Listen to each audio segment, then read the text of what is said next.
అమ్మా, ఈ రాజ్యక్షేమం కోసం నేను ఏం చేయడానికైనా సిద్ధమే, కానీ తండ్రి గారి కోసం నేను చేసిన ప్రతిజ్ఞని మాత్రం వదులుకోలేను. అగ్ని తన వేడిమిని కోల్పోవచ్చు, చంద్రుడు తన చల్లదనాన్ని విడిచిపెట్టవచ్చు, సూర్యుడు తన తీక్ష్ణతను తగ్గించుకోవచ్చు, వాయువు ప్రసరించడం మానివేయవచ్చు, నీరు వదులుకోవచ్చు.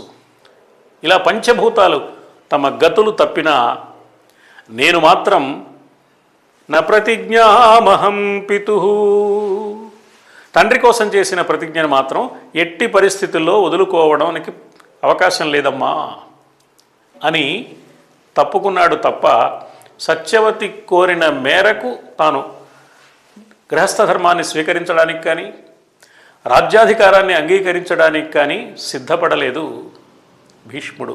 ఇది ఒక విధంగా చూస్తే చాలా గొప్ప విషయం.